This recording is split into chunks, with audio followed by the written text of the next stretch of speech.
हरे कृष्णा। वैशंपायन जी कहते हैं, राजन, युधिष्ठिर के उक्त आदेश देने पर महान वेगशाली महाबली भीमसेन ने शीघ्रता पूर्वक एक उत्तम धनुष हाथ में ले लिया। फिर तो जैसे मेघ जल की धारा बरसाता है, उसी प्रकार वे वेग पूर्वक बाणों की वर्षा करने लगे। तदंतर भीमसेन भयंकर कर्म करने वाले सुशर्मा की ओर दौड़े और विराट की ओर देखते हुए सुशर्मा से बोले, अरे खड़ा रह, खड़ा रह। रथियों में श्रेष्ठ सुशर्मा पीछे की ओर से आते और खड़ा रह कहते हुए काल, अंतक का एवं यमराज के समान भयंकर वीर पुरुष को देखकर चिंता में पड़ गया और अपने साथियों से बोला, देखो फिर बड़ा भारी युद्ध उपस्थित हुआ है, पराक्रम दिखाओ। ऐसा कहकर सुशर्मा भाइयों सहित धनुष उठाए लौट पड़ा।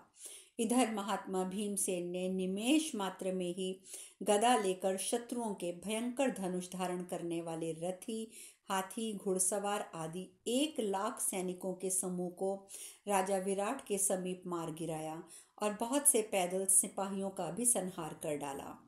ऐसा भयानक युद्ध देखकर रणोन्मुक्त सुशर्मा मन ही मन सोचने लगा, जान पड़ता है मेरी सेना बुरी तरह मारी जाएगी, क्योंकि मेरा दूसरा भाई पहले से ही इस विशाल सैन्य समुद्र में डूबा हुआ दिखाई देता है। ऐसा विचार कर कान तक खींचे हुए धनुष के द्वारा युद्ध के लिए उद्यत वह दिखाई देने लगा। सुशर्मा बारंबार तीखे बाणों की वर्षा करता। यह देख संपूर्ण मत्स्य देशी योद्धा त्रिगर्तों के पति कुपित हो दिव्यास्त्र प्रकट करते हुए अपने रथों और घोड़ों को आगे बढ़ाने लगे। पांडवों को त्रिगर्तों की ओर रथ लौटाते देख मत्स्य वीरों की वह विशाल वाहिनी भी लौट आई। विराट के पुत्र श्वेत अत्यंत क्रोध में भरकर अद्भुत युद्ध करने लगे। कुंती पुत्र युधिष्ठिर ने भी 1,000 त्रिगर्तों को मार गिराया। भीमसेन ने 7,000 योद्धाओं को क्षण भर में यमलोक का दर्शन करा दिया। नकुल ने अपने बाणों से 700 सैनिकों को यमराज के घर पहुंचाया। पुरुषों में प्रतापी वीर सहदेव ने युधिष्ठिर महाराज की आज्ञा से 300 शूरवीरों का संहार किया। तदंतर महारथी सहदेव त्रिगर्तों की ओर उस महासेना का संहार करके अत्यंत उग्र रूप धारण किए हाथ में धनुष ले सुशर्मा पर चढ़ आए। तत्पश्चात महारथी राजा युधिष्ठिर भी बड़ी उतावली के साथ सुशर्मा पर धावा बोलकर उसे बाणों का से बार बार बींधने लगे। तब सुशर्मा भी अत्यंत कुपित होकर फुर्ती के साथ 9 बाणों से राजा युधिष्ठिर को और 4 बाणों से उनके घोड़ों को बींधता हुआ आगे चल पड़ा। राजन, फिर तो शीघ्रता करने वाले कुंती पुत्र भीम ने सुशर्मा के पास पहुंचकर उत्तम बाणों से उसके घोड़ों को मार डाला। साथ ही उसके पृष्ठ रक्षकों को भी मारकर कुपित हो उसके सारथी को भी नीचे गिरा दिया। सुशर्मा को रथ विहीन हुआ देख राजा विराट के चक्र रक्षक सुप्रसिद्ध वीर मदिराक्ष भी वहां आ पहुंचे और त्रिगर्त नरेश पर बाणों का प्रहार करने लगे। इसी बीच बलवान राजा विराट सुशर्मा के रथ से कूद पड़े और उसकी गदा लेकर उसी की ओर दौड़े। उस समय हाथ में गदा लिए राजा विराट बूढ़े होने पर भी तरुण के समान रणभूमि में विचर रहे थे। इस प्रकार बीच में मौका पाके त्रिगर्त राज भागने लगा। उसे पलायन करता देख भीमसेन बोले, राजकुमार लौट आओ, तुम्हारा युद्ध से पीठ दिखान कर भागना उचित नहीं है। इसी पराक्रम से भरोसे तुम विराट की गौवों को बलपूर्वक ले जाना चाहते थे। अपने सेवकों को शत्रुओं के बीच में छोड़कर क्यों भागते हो, विषाद क्यों करते हो।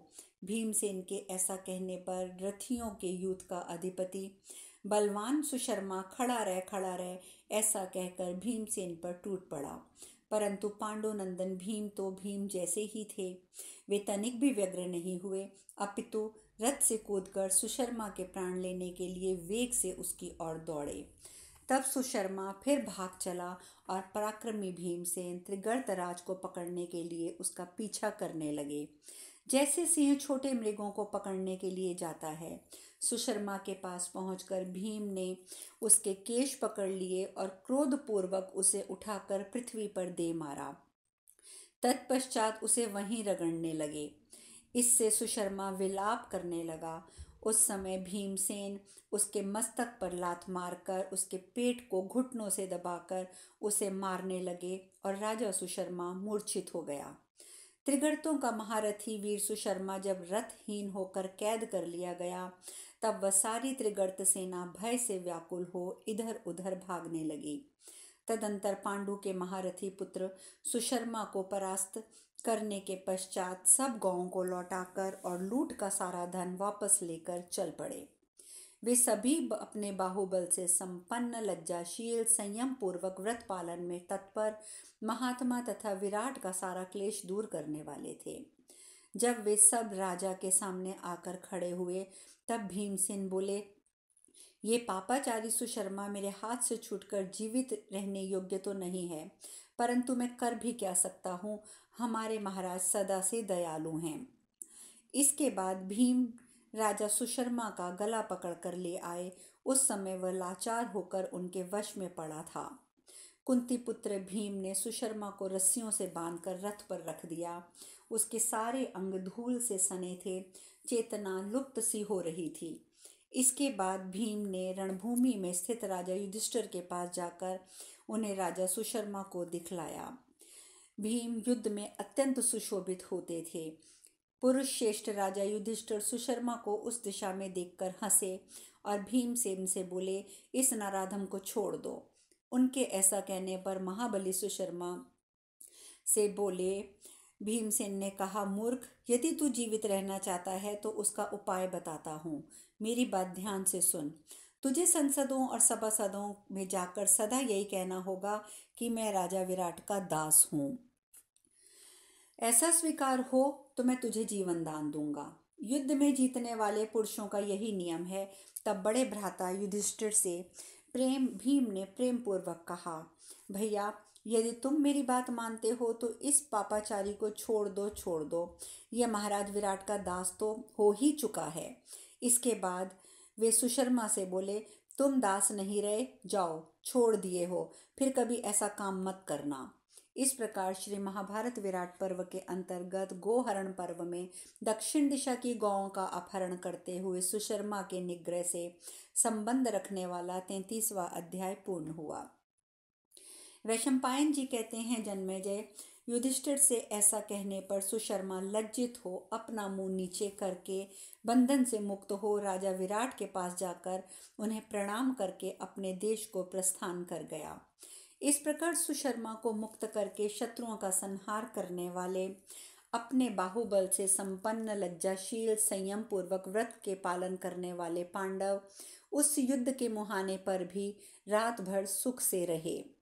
तदंतर राजा विराट ने अति मानुष, मानवीय शक्तियों से परे पराक्रम करने वाले महारथी कुंती पुत्रों को धन और मान दान द्वारा सत्कार दिया। राजा विराट ने कहा, युद्ध में शत्रुओं का संहार करने वाले वीरों, ये रत्न और धन जैसे मेरे हैं वैसे ही तुम लोगों के भी हैं। तुम सब लोग यहाँ सुखपूर्वक रहो और जिस कार्य में तुम लोगों की रुचि हो वही करो। मैं तुम सबको मंत्र आभूषण व वस्त्र आभूषणों से विभूषित करता हूँ, नाना प्रकार के रत्नों, धन और भी मनोवांछित पदार्थ देता हूँ। आज मैं तुम लोगों के ही पराक्रम से यहाँ शत्रुओं के पंजे से कुशल पूर्वक छूट कर आया हूँ, अतः तुम लोग मत्स्य देश के स्वामी हो। वैशंपायन जी कहते हैं, इस प्रकार कहने पर मत्स्य राज ने युधिष्ठिर आदि सभी कुरुवंशी पृथक पृथक हाथ जोड़कर बोले, महाराज, आपका कहना ठीक है, हम आपके संपूर्ण वचनों का अभिनंदन करते हैं, किंतु हम लोग इतने से ही संतुष्ट हैं। आप आज शत्रुओं से मुक्त हो गए, बस यही हमारे लिए बहुत है। तब राजाओं में श्रेष्ठ मत्स्य नरेश महाबाहु विराट ने मन ही मन अत्यंत प्रसन्न होकर पुनः युधिष्ठिर महाराज से कहा, कंक जी, आइए, मैं आपका अभिषेक करूंगा, आप ही हमारे मत्स्य देश के राजा बने। इस पृथ्वी पर दुर्लभ जो और कोई भी प्रिय और मनोवांछित पदार्थ हो वह भी मैं आपको दूंगा। आप तो हमारे सब कुछ पाने के अधिकारी हो चुके हैं। व्याघ्रपद गोत्र में उत्पन्न विप्रवर, मेरे रत्न, मेरे गौवें, स्वर्ण, मणि, मोती, वे भी सब आप ही को अर्पित हैं। आपको हमारा सब प्रकार से नमस्कार है। आपके कारण ही आज अपने राज्य और संतान का मुख देख पा रहा हूँ। क्योंकि पकड़े जाने पर मैं भयभीत हो गया था, किंतु आपके पराक्रम से शत्रु के अधीन नहीं रहा। यह सुनकर राजा युधिष्ठिर मत्स्य राज से पुनः बोले, राजन, आप बड़ी मनोहर बात कह रहे हैं। मैं आपके वचन का अभिनंदन करता हूँ। आप निरंतर दया भाव रखते हुए परम सुखी रहें।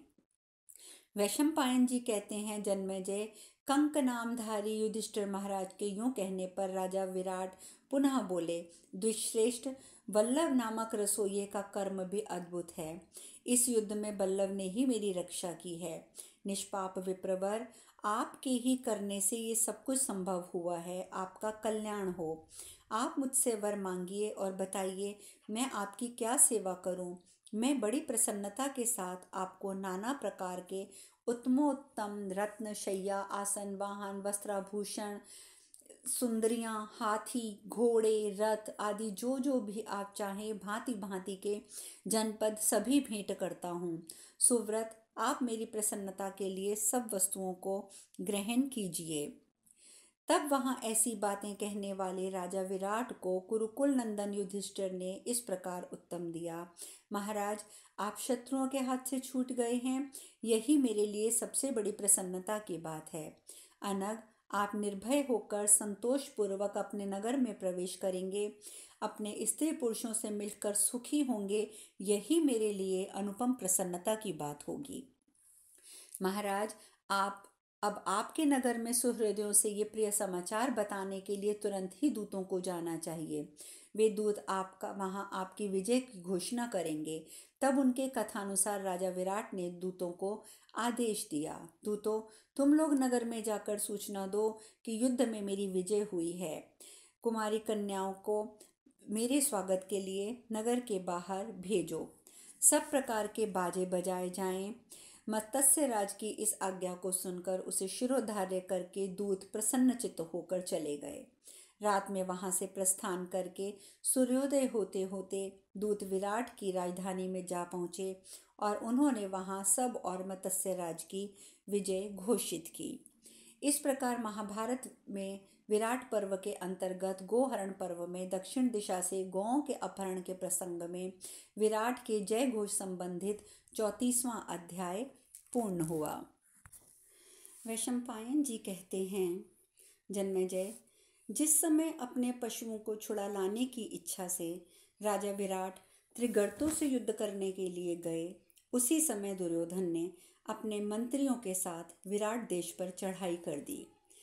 राजन, भीष्म, द्रोण, कर्ण, अस्त्र विद्या के श्रेष्ठ विद्वान कृपाचार्य, अश्वत्थामा, शकुनी, दुशासन, विविशवंती, विकर्ण, पराक्रमी चित्रसेन, दुर्मुख, दुर्शल और अन्य महारथी भी दुर्योधन के साथ हो लिए। इन सब ने राजा विराट के मत्स्य देश में आकर उनके गोष्ठों में भगदड़ मचा दी और बड़े वेग से बलपूर्वक गोधन का अपहरण आरंभ किया। वे कौरव वीर राजा विराट की 60,000 गौओं को विशाल रथ समूहों द्वारा चारों ओर से घेर कर हाँक ले चले। उस समय वहां भयंकर मारपीट हुई। उन महारथियों द्वारा मारे जाते हुए गोष्ठ के ग्वालों का जोर जोर से होने वाला आर्तनाद बहुत दूर तक सुनाई देता था। तब उन गौओं का रक्षक भयभीत हो तुरंत ही रथ पर बैठकर आर्त की भांति विलाप करता हुआ राजधानी की ओर चल दिया। राजा विराट ने नगर में पहुंचकर वह राजभवन भवन के समीप गया और रथ से तुरंत उतरकर ये समाचार सूचित करा कि वहां क्या हो रहा है। वहां मत्स्यराज के मानी पुत्र भूमिंजय उत्तर से मिलकर उस गोप ने उनसे राज्य के पशुओं के अपहरण का सब समाचार बताते हुए कहा, राजकुमार, आप इस राष्ट्र की वृद्धि करने वाले हैं। आज कौरव आपकी 60,000 गौओं को हाँक ले जा रहे हैं। उनके हाथ से इस गौधन की रक्षा के लिए, जीत के लिए आपको उठ खड़े होइए। राजपुत्र, आप इस राज्य के हितैषी हैं, अतः स्वयं ही युद्ध के लिए तैयार होकर निकलिए। मत्स्य नरेश ने अपनी अनुपस्थिति में आपको ही यहाँ का रक्षक नियुक्त किया है। वे सभा में आपसे प्रभावित होकर आपकी प्रशंसा में बड़ी बड़ी बातें किया करते हैं। उनका कहना है, मेरा ये पुत्र उत्तर मेरे अनुरूप शूरवीर और इस वंश का भार वहन करने में समर्थ है। मेरा वह लाडला बेटा बाण चलाने और अन्य शास्त्रों की अस्त्रों के प्रयोग की कला में भी निपुण है। पशु संपत्ति वाले समस्त राजाओं में आप श्रेष्ठ हैं, अतः कौरवों को परास्त करके अपने पशुओं को लौटा लाइए और बाणों की भयंकर अग्नि से इन कौरवों की सारी सेना को भस्म कर डालिए। जैसे हाथियों के झुंड का स्वामी गजराज अपने विरोधियों को रौंद डालता है, उसी प्रकार आप अपने धनुष से छूटे हुए सुवर्णमय पंख से सुशोभित और झुकी हुई गांठ वाले तीखे बाणों द्वारा विपक्षियों की विपुल वाहिनी को छिन्न भिन्न कर डालिए। आज शत्रुओं के बीच में जोर जोर से गूंजने वाले धनुष रूपी वीणा बजाइए। पाश प्रत्यंचा बांधने के दोनों सिरे, उसके उपधान, प्रत्यंचा, तार, धनुष, उसका दंड और बाण ही सबसे झंकृत होने वाले वर्ण स्वर हैं। प्रभो, अब चांदी के समान चमकते हुए वे श्वेत रंग के घोड़े आपके रथ में जोते जाएं और आप ऊंची ध्वजा फहरा दी जाए। वीरवर, आपके हाथ मजबूत हैं, आप राजाओं की राह रोककर सूर्यदेव को भी ढक सकते हैं। जैसे वज्रपाणी इंद्र समस्त असुरों को पराजित कर देते हैं।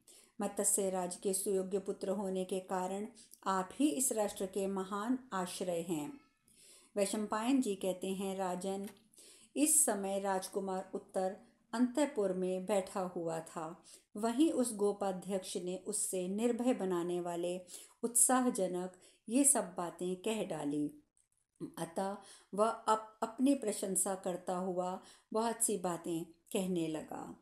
इस प्रकार श्री महाभारत विराट पर्व के अंतर्गत गोहरण पर्व में उत्तर दिशा की गौओं के अपहरण के प्रसंग में गोप वचन विषयक 35वां अध्याय आज पूर्ण हुआ। अब उत्तर ने क्या कहा, ये कथा कल। हरे कृष्णा, कृष्णा, कृष्णा।